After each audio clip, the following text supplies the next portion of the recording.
Tenho a alegria e o privilégio de poder compartilhar da palavra de Deus com você nesse fim de semana tão especial para nós, que é o fim de semana da Páscoa. Você pode abrir a sua Bíblia em Gênesis, lá no capítulo 22, a partir do verso 4. Aliás, eu vou pedir para você abrir e deixar aberto aí na sua casa, não precisa projetar ainda. Esse é o primeiro texto que a gente vai passar com mais detalhes, Gênesis 22, a partir do verso 4. Antes disso, é claro, vamos consagrar esse tempo aqui de palavra, vamos consagrar esse tempo de exposição aqui para que o Espírito Santo traga revelação aos nossos corações, em nome de Jesus. Feche os seus olhos, coloque a mão no seu coração aí na sua casa agora, em nome de Jesus.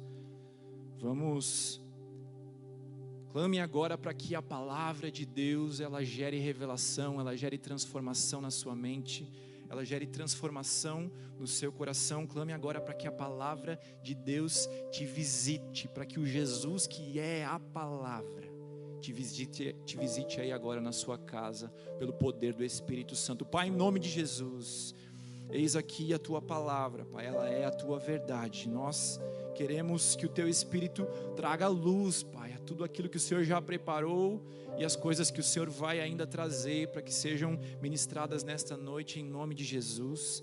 Pai, em nome de Jesus, tome cada família agora, Pai, cada família agora reunida em casa, cada família agora com uma palavra aberta, buscando uma orientação, buscando uma resposta, em nome de Jesus. Que o Senhor visite a cada um agora com presença manifesta, que seja assim para a glória do Senhor, em nome de Jesus. Amém. Vamos lá. Queridos, antes de meditarmos nesse texto que nós separamos, que você já deixou aberto aí na sua Bíblia, eu quero que você lembre que a morte na Bíblia, ela acontece ou ela surge como uma pena. A morte na palavra de Deus, ela surge resultado de uma sentença de Deus contra o pecado cometido por Adão. Mas antes da queda, como nós conhecemos, aquele relato de Gênesis no capítulo 3, no capítulo 2, no verso 17, o Senhor, ele alerta Adão, ele fala: Adão, se um dia você comer dessa árvore do conhecimento do bem e do mal, certamente você morrerá. E, em outras palavras, eu creio que o Senhor estava nos dizendo ali: Adão, se você quiser caminhar com os seus próprios caminhos, se você quiser caminhar pela força do teu próprio braço, se você quiser negar que os meus caminhos são mais altos do que os teus caminhos, se você quiser rejeitar a minha boa, perfeita e agradável vontade para a sua vida, se você quiser me negar e dizer sim para os teus próprios desejos, como uma consequência virá a morte. E nós sabemos que existem outras consequências que também vieram por conta do pecado. Você pode ler isso detalhadamente lá em Gênesis no capítulo 3, mas talvez além da morte, a consequência mais dura, mais rígida para aquela decisão de Adão foi o fato de Adão estar, a partir de então, a partir da queda, separado de Deus. E isso gerou em Adão, em sua descendência, ou seja, isso ainda gera em cada um de nós,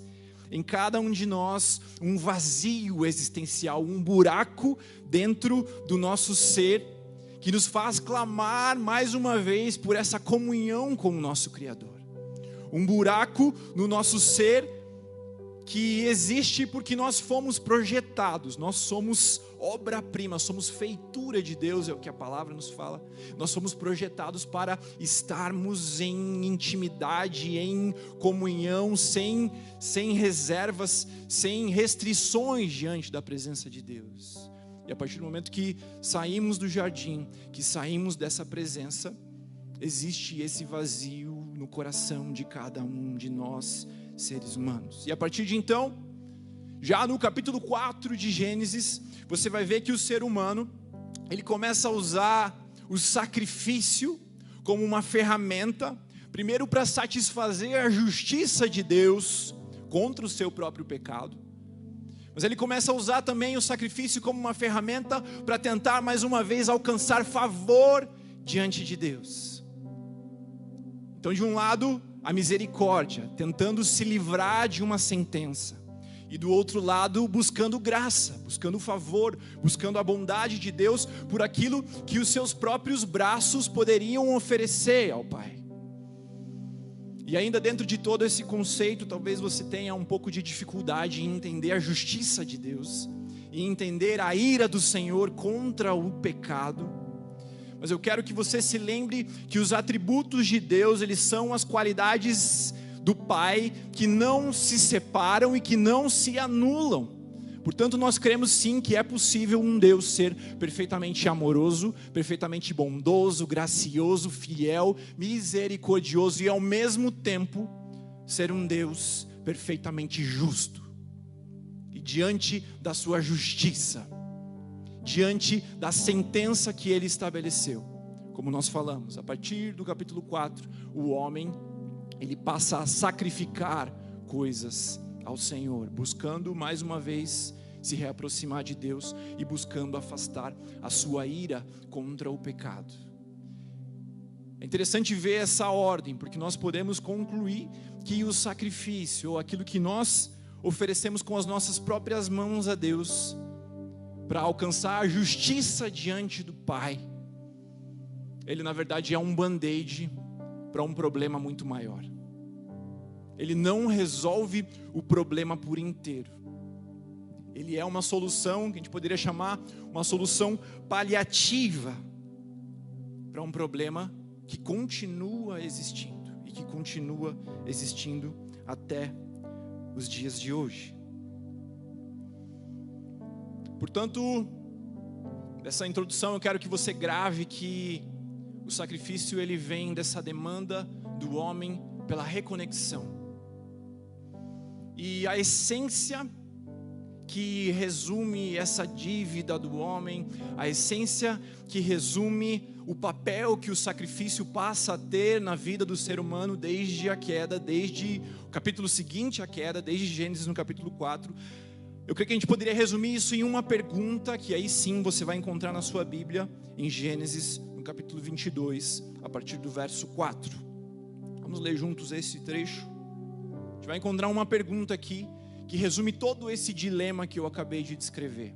Todo esse dilema do pecado, esse dilema do homem, diante da acusação da sua própria consciência, tentando mais uma vez caminhar em direção ao Criador. Gênesis 22, 4, nós vamos encontrar essa pergunta que sintetiza isso. Aliás, nesse trecho, a partir do 4. No terceiro dia, Abraão ergueu os olhos e viu o lugar de longe. Então disse aos servos: espere aqui com o jumento. Eu e o rapaz iremos até lá, e depois de termos adorado, voltaremos para junto de vocês. E Abraão pegou a lenha do holocausto, colocou sobre Isaque, o seu filho. E ele, por sua vez, levava nas suas mãos o fogo e a faca. E assim os dois caminhavam juntos. E Isaque rompeu o silêncio e disse a Abraão, seu pai: meu pai. Abraão respondeu: eis-me aqui, meu filho. Isaque perguntou: eis aqui o fogo, eis aqui a lenha, mas onde está o cordeiro? Esse é o tema da mensagem de hoje. Onde está o cordeiro? Talvez em outras palavras, onde está aquilo que é capaz de satisfazer a justiça do Deus que é perfeitamente reto, do Deus que é perfeitamente íntegro? Onde está aquilo que é capaz de gerar favor sobre cada um de nós, ou sobre eles naquela situação em específico? Onde está aquilo que é capaz de gerar favor diante do Deus que é puro, que é santo, santo, santo? Onde está aquilo que nós podemos oferecer com as nossas mãos para voltarmos a ter essa conexão com o Pai? Onde está o Cordeiro? Queridos, essa pergunta, ela continua ecoando nas nossas vidas até os dias de hoje. Essa pergunta continua sendo feita nas nossas consciências dia após dia, sobre cada ser humano da face da terra. Onde está o Cordeiro? Onde está aquilo que você pode fazer? Onde está aquilo que você pode oferecer pelo teu próprio braço? Eu creio que a partir de então nós podemos encontrar essa pergunta presente também em cada sacrifício que a palavra de Deus nos descreve. E são muitos sacrifícios. Talvez você for olhar com cuidado para o Antigo Testamento, para a Antiga Aliança em especial, o tema do sacrifício, ele é central na Antiga Aliança. E nós vamos agora olhar em alguns exemplos da palavra de Deus, como de fato essa pergunta ela está por trás de cada sacrifício e quais são os efeitos dessa pergunta em cada um desses sacrifícios que nós vamos estudar e sobre as nossas vidas até os dias de hoje. Abra sua Bíblia, por favor, em Êxodo, no capítulo 12, a partir do verso 6, nós vamos encontrar uma outra passagem conhecida de cada um de nós, em que nós temos um sacrifício que faz menção a esses dias que nós estamos celebrando agora. É a passagem da primeira Páscoa. Depois você pode ler Êxodo 12 inteiro, nós vamos extrair um trecho aqui. Mas eu quero que você preste atenção no papel do sacrifício naquela noite que foi a noite anterior à libertação definitiva do povo de Israel lá no Egito. Êxodo 12, a partir do verso 6. Vocês guardarão um cordeiro até o 14º dia deste mês, e todo o ajuntamento da congregação de Israel o matará no crepúsculo da tarde.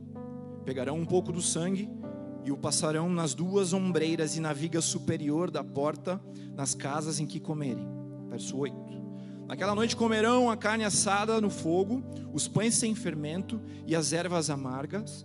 Não comam do animal nada cru, nem cozido em água, porém assado ao fogo, a cabeça, as pernas e as vísceras. No 10, não deixem nada do cordeiro até pela manhã. O que porém ficar pela manhã, queimem.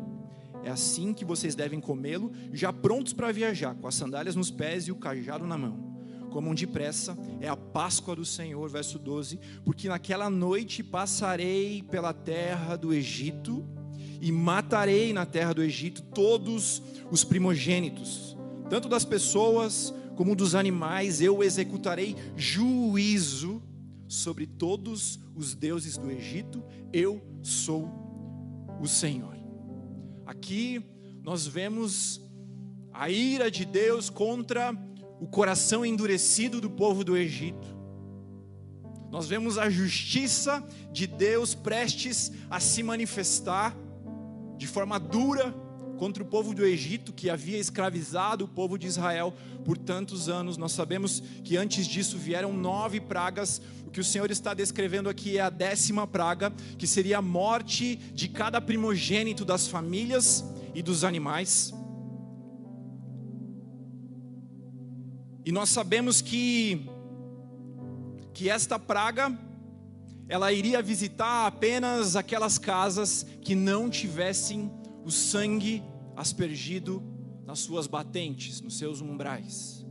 O Senhor, Ele diz ali uma recomendação prática: comam a carne, comam o pão, se preparem para uma longa jornada, se preparem para uma longa caminhada. Mas o que Deus declara ali também é: passem o sangue do cordeiro sobre as portas, e o anjo da morte não os visitará. Então naquela noite, nós podemos ter convicção que aquela mesma pergunta, lá de Gênesis capítulo 22, onde está o cordeiro? Essa pergunta, ela foi feita pelo anjo da morte, mesmo que silenciosamente, de novo, mas ela foi feita pelo anjo da morte diante de cada casa, diante de cada família. Onde está o cordeiro? E nós sabemos que sobre as casas que não tinham o sangue do cordeiro, o anjo da morte visitaria aquela família com luto sobre os filhos e também sobre os seus rebanhos.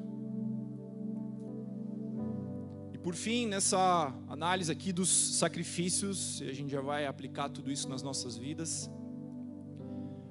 Por fim, o sistema de sacrifícios que existia na antiga aliança, um sistema extremamente complexo, que você pode encontrar os detalhes dele lá em Levítico, capítulo 4, 5, 6, 7, também no capítulo 16 fala sobre o dia da expiação.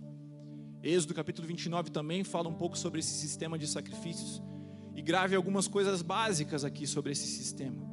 Primeiro, ele era muito complexo porque eram diversas coisas diferentes que eram ofertadas. Poderia ser um bolo, poderia ser um pão, poderia ser uma pomba, poderia ser um cordeiro, poderia ser um novilho.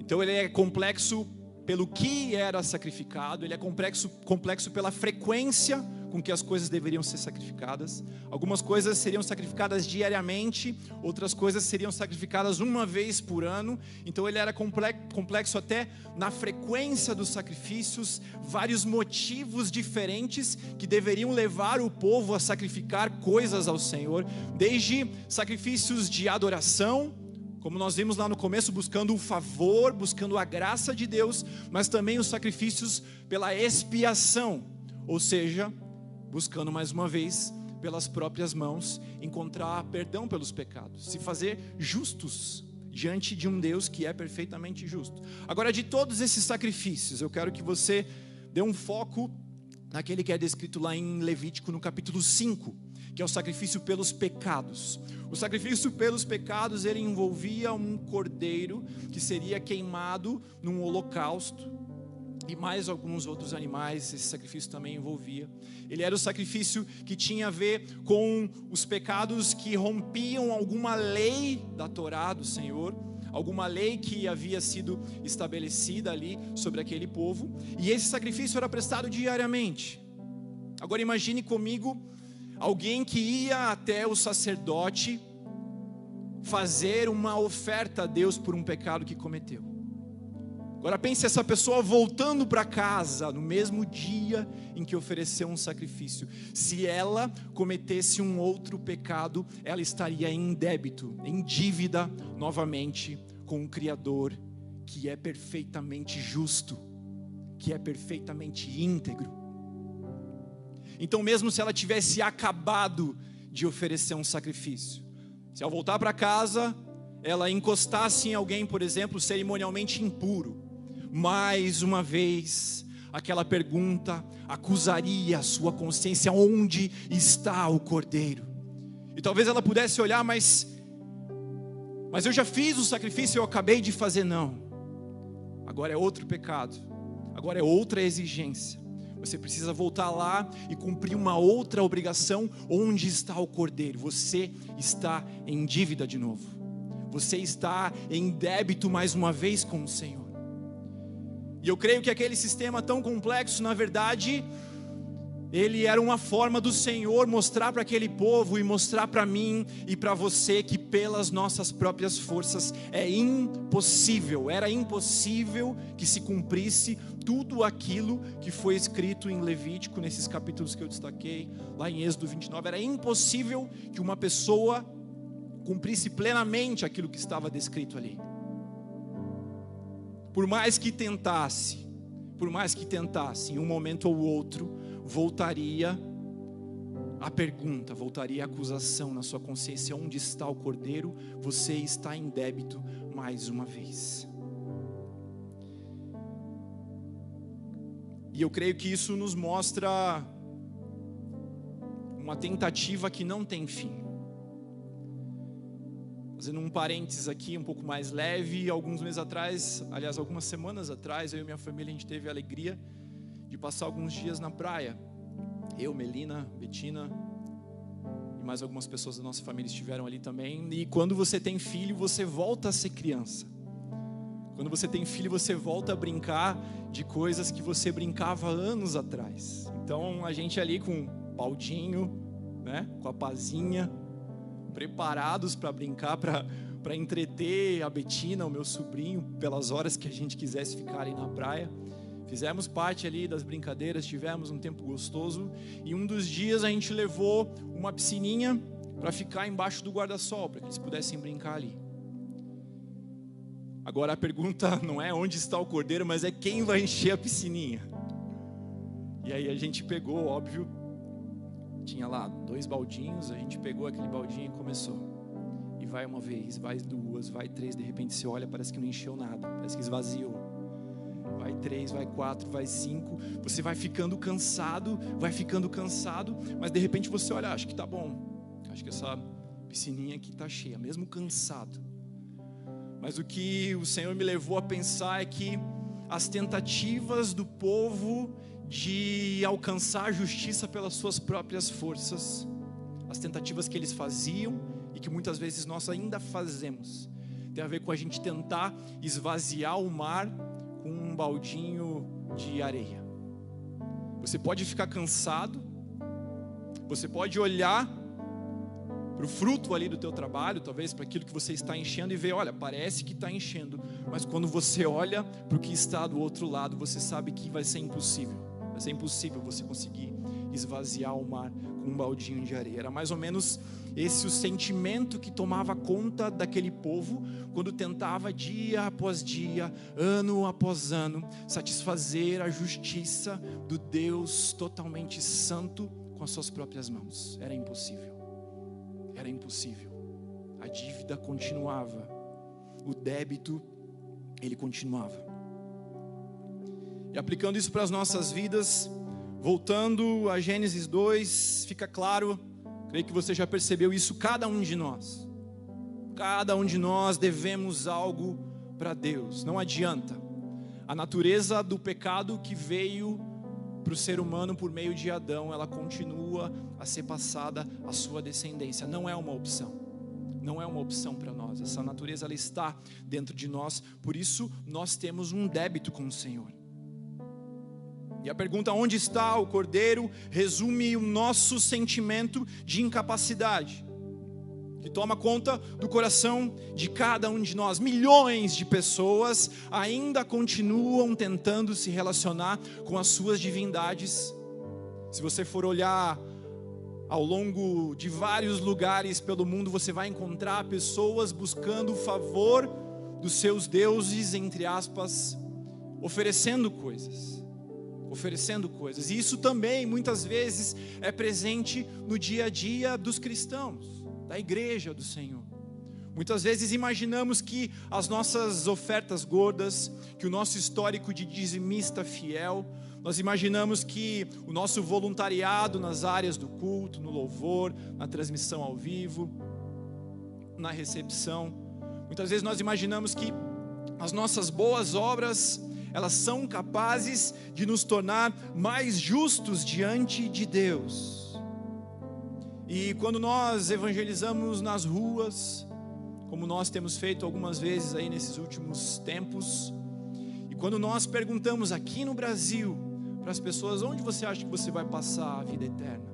A maioria das pessoas, ou uma boa parte delas, vai dizer, eu creio que eu vou passar a vida eterna no céu, porque eu sou uma pessoa boa.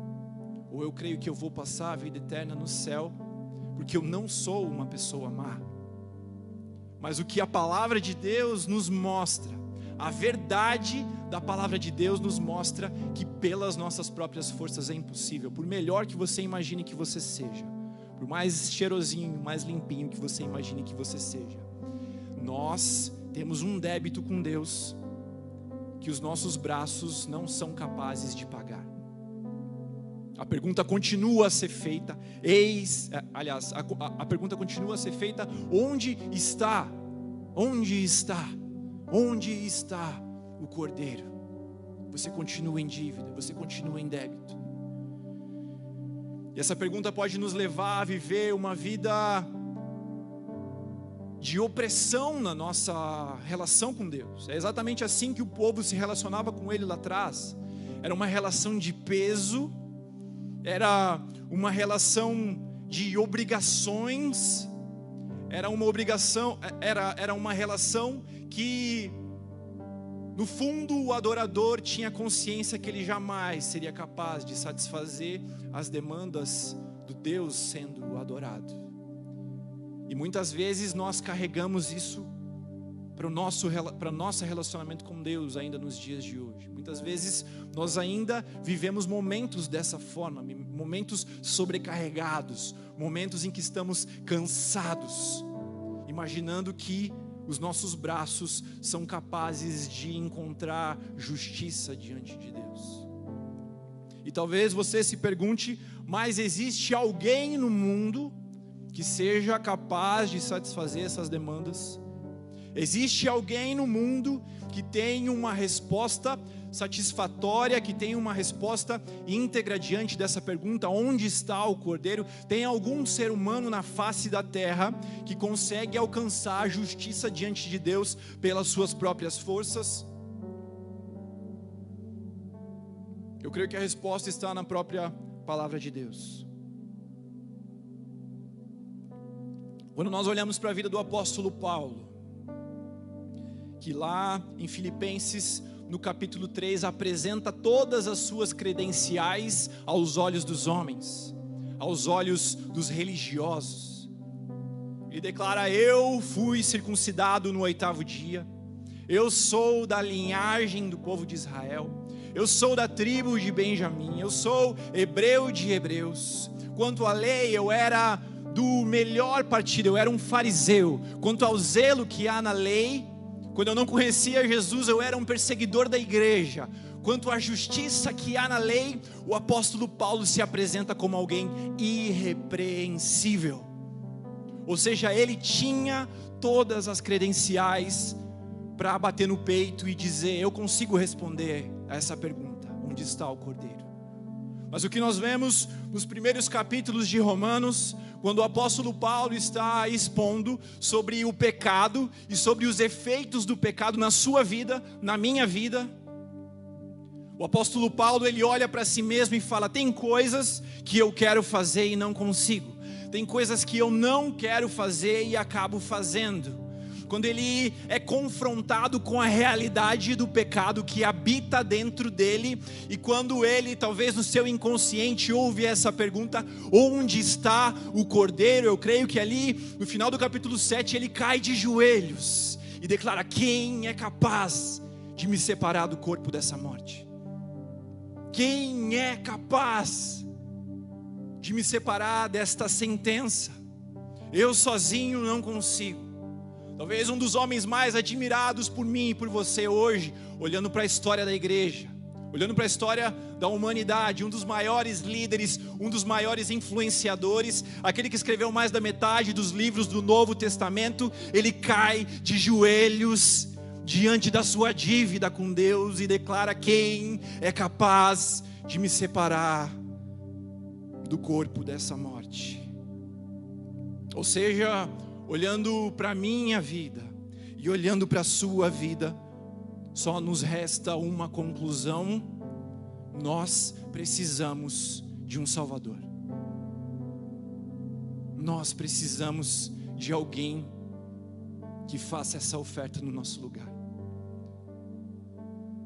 Talvez agora você esteja sendo tomado por essa mesma angústia, uma sensação de não conseguir mais resolver as coisas sozinho, uma certeza de que pelas próprias forças não consegue se aproximar de Deus ou pagar o preço dos erros que você cometeu. Talvez pagar o preço das histórias que você marcou com os seus erros. Talvez você esteja olhando para si mesmo agora e angustiado, fazendo essa mesma pergunta: quem é capaz de me separar da condenação dessa morte? Eu te convido a chegar nessa mesma conclusão: nós precisamos de um Redentor. Nós precisamos de um Salvador. E é por isso que tem um grande mas a partir daqui. Tem um grande mas a partir daqui. Mas, diante do desespero de Isaac no Moriá, o Senhor supriu a oferta e substituiu a vida do menino Isaac, provendo um cordeiro sem mancha e sem defeito. Para o segundo exemplo que nós demos da Páscoa: mas na noite da primeira Páscoa, o anjo da morte, ao se deparar com o sangue do cordeiro nas portas do povo de Deus, poupou o primogênito dos filhos de Israel e dos seus rebanhos. Mas, diante da angustiante tarefa de tentar se justificar pelos sacrifícios diários, pelos sacrifícios anuais, mas diante da realidade apontada pelo apóstolo Paulo, a olhar para si mesmo e a não encontrar saída pessoal para este dilema: onde está o Cordeiro? Mas, talvez olhando para a sua vida agora, olhando para os seus erros, olhando para o seu passado, talvez imaginando que não tem mais jeito, Meu irmão, o Espírito Santo levantou um homem chamado João Batista. Esse homem, ele é descrito por Jesus como o maior entre os nascidos de mulher. Esse homem foi escolhido pelo Espírito Santo para olhar para Jesus e, diante dessa pergunta que continua a ecoar, trazer a resposta: onde está o Cordeiro? João trouxe a resposta definitiva: eis o Cordeiro de Deus que tira o pecado do mundo. Eis o Cordeiro de Deus. Talvez a mensagem mais intensa, mais necessária do Evangelho. Eis o Cordeiro de Deus que tira o pecado do mundo. O Cordeiro do Moriá apontava para Jesus. O Cordeiro da Páscoa apontava para Jesus. O sistema de sacrifícios daquele povo que não conseguia cumprir todas as suas demandas, apontava para a necessidade de um Salvador. Por isso, eis a resposta: eis o Cordeiro de Deus que tira o pecado do mundo. Eis o Cordeiro de Deus que é capaz de reescrever a tua história. Eis o Cordeiro de Deus que é capaz de tirar o peso das tuas costas. Eis o Cordeiro de Deus que é capaz de apagar a sua dívida diante do Deus que é santo, que é perfeito, que é íntegro, mas que por meio desse Cordeiro quer se revelar sobre a sua vida como um papai.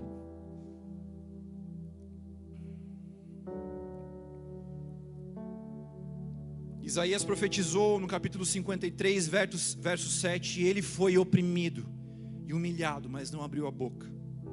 Como um cordeiro, ele foi levado ao matadouro, e como uma ovelha muda, diante dos seus tosqueadores, ele não abriu a sua boca. Eis o Cordeiro. Paulo declarou em Efésios capítulo 1, verso 7: nele nós temos a redenção, pelo seu sangue, a remissão dos pecados, segundo a riqueza da sua graça. Eis o Cordeiro de Deus que tira o pecado do mundo.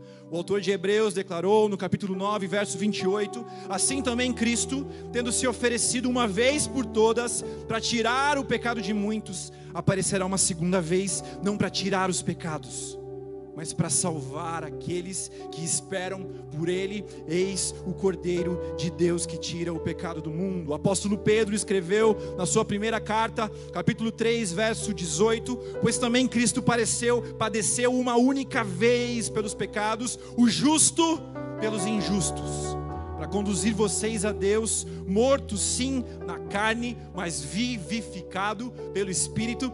Eis o Cordeiro de Deus que tira o pecado do mundo. O apóstolo João, por fim, bradou na sua primeira carta, capítulo 1, verso 7: se andamos na luz como Ele está na luz, mantemos comunhão uns com os outros, e o sangue do seu Filho Jesus nos purifica de todo o pecado.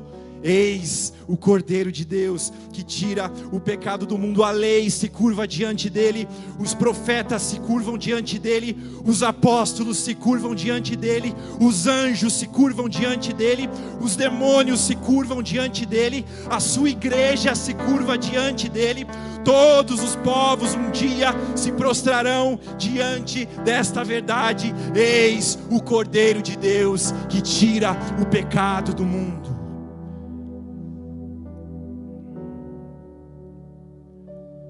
Por fim, se havia débito, em Cristo não há mais.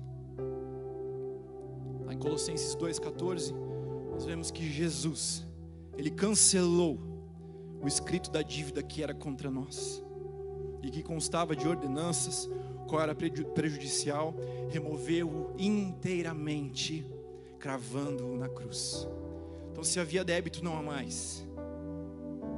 Se havia, ou se há acusação do inimigo sobre a sua vida, a palavra de Deus nos ensina que elas não têm mais autoridade. No versículo seguinte, Colossenses 2,15: e derrotando os principados e potestades publicamente, os expôs ao desprezo, triunfando sobre eles na cruz. Se havia acusação, já não existe mais. Se havia sobrecarga, se havia fardo nas suas tentativas de cumprir a justiça de Deus pelas tuas próprias forças, o Cordeiro olha para você e fala: vinde a mim todos os que estão cansados e sobrecarregados, e eu vos aliviarei. Tomem sobre vós o meu jugo, o meu fardo que é suave, e aprendam de mim que sou manso e que sou humilde de coração. Então, se havia sobrecarga, já não existe mais. Onde havia o desespero, aquele mesmo desespero que nós descrevemos agora do apóstolo Paulo, no capítulo 7 aos Romanos, gritando para si mesmo: quem me separará do corpo dessa morte? Onde havia desespero, alguns versículos depois, o mesmo apóstolo Paulo proclama a esperança, quando ele fala que nenhuma condenação há para aqueles que estão em Cristo Jesus. Portanto, sobre a sua vida, talvez agora você esteja se sentindo pesado, talvez você esteja se sentindo em dívida com o Senhor. Eu estou aqui nessa noite para te dizer que o Cordeiro, ele já levou a sua dívida. O Cordeiro, ele já levou a sobrecarga que você poderia levar. O Cordeiro, ele já venceu e já derrotou os principados e as potestades. O Cordeiro, ele já substituiu a desesperança pela esperança eterna. Mas veja que não é só isso que a palavra de Deus nos fala sobre o Cordeiro. Nós estudamos um pouco a pergunta: onde está o Cordeiro? Nós entendemos um pouco dessa resposta: eis o Cordeiro. Agora eu quero que você abra sua Bíblia em Apocalipse, no capítulo 5. Vamos ler alguns versos que a palavra de Deus nos explica, nos fala sobre o fim dos tempos. 5, a partir do 2. E vi também um anjo forte que proclamava com voz forte: quem é digno de quebrar os selos e de abrir o livro? Ora, nem no céu, nem sobre a terra e nem debaixo da terra, ninguém podia abrir o livro, e nem mesmo olhar para ele. Verso 4: e eu chorava muito, porque ninguém foi achado digno de abrir o livro, nem mesmo de olhar para ele. Agora vamos pular para o verso 11. Eu vi e ouvi uma voz de muitos anjos ao redor do trono, dos seres viventes, dos anciãos, cujo número era de milhões e milhares de milhares, proclamando com voz forte: digno é o Cordeiro que foi morto de receber o poder, a riqueza, a sabedoria, a força, a honra, a glória e o louvor. Então eu ouvi que toda a criatura que há no céu, sobre a terra, debaixo da terra e sobre o mar, e tudo o que neles há, estava dizendo em uma só voz àquele que está sentado no trono e ao Cordeiro: sejam louvor, honra, glória, domínio para todos sempre. E os 4 seres viventes responderam: amém. E também os anciãos se prostraram e o adoraram. Existia e existe ainda uma pergunta que tenta nos acusar: onde está o Cordeiro? Existia e existe ainda uma pregação de João Batista trazendo uma resposta: eis o Cordeiro que tira o pecado do mundo, eis o Cordeiro de Deus que tira o pecado do mundo. Mas não é só isso. O que a palavra de Deus nos assegura é que no fim dos tempos, esse mesmo Cordeiro se sai vitorioso. No fim dos tempos, esse mesmo Cordeiro se levanta como Rei dos reis, Senhor dos senhores. O Cordeiro que um dia foi levado mudo ao matadouro para cumprir um sacrifício que deveria ser pago por mim e por você, um dia vai se levantará como o Cordeiro glorioso, como o Cordeiro vitorioso, como o Cordeiro que é digno de receber todo o louvor, toda a honra, a glória e o domínio para todos sempre. O Cordeiro venceu. O Cordeiro venceu. E o Cordeiro está voltando. Jesus está voltando para buscar a sua noiva. Jesus está voltando para buscar a sua igreja. Quando vai ser? Não sabemos, mas o que nós temos consciência é que nunca esteve tão perto. quanto está agora. E a pergunta que eu tenho para fazer para você é: qual vai ser a sua resposta quando você um dia estiver diante do Senhor e Ele perguntar: onde está o Cordeiro? Qual vai ser a sua resposta quando um dia você estiver diante do Senhor e precisar invocar justiça sobre a sua própria vida? Nós sabemos, pela palavra de Deus, que é a verdade, que Jesus Cristo é a resposta. Mas Ele não é uma resposta universalista. Ele não é uma resposta para todas as pessoas. Ele é uma resposta para todo aquele que nele crê. Ele é uma resposta para todo aquele que crê com o seu coração e que confessa com a sua boca. Por isso, um dia, ou você vai precisar invocar o seu próprio esforço. Um dia, ou você vai precisar trazer a lista de todas as coisas que você fez. E como nós vemos aqui, a conta vai estar negativa para você. Um dia, ou você vai invocar o seu próprio braço, ou você vai dizer para o Senhor: Pai, eis o Cordeiro, Ele morreu em meu lugar. Pai, Ele morreu por mim e eu vivi por Ele. Pai, Ele não é somente o meu Salvador, mas Ele foi o Senhor que governou cada dia da minha existência e da minha vida. Se você gostaria de fazer essa oração mais uma vez sobre a sua vida, coloque a mão no seu coração agora e repita comigo essa oração de entrega ao Cordeiro. Primeiro, uma oração clamando: Jesus, seja o meu Salvador. Em segundo lugar, reconhecendo: Jesus, seja o Senhor, o dono da minha história. Você que é o Cordeiro vitorioso, seja o Senhor da minha vida. Coloque a mão no seu coração, vamos orar repetindo isso juntos. Senhor Jesus, eis a minha vida. Eu sozinho não consigo,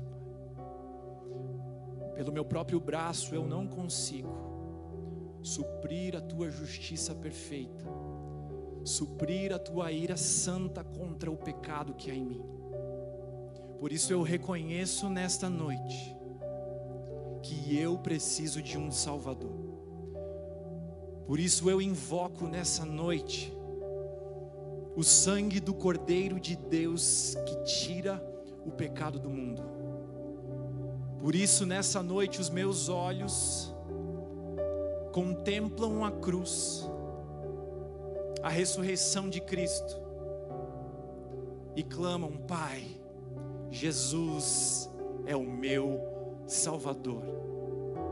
Agora continue orando: Senhor Jesus, governe a minha vida. O Senhor não é somente o meu Salvador, o Senhor é também o Senhor da minha história.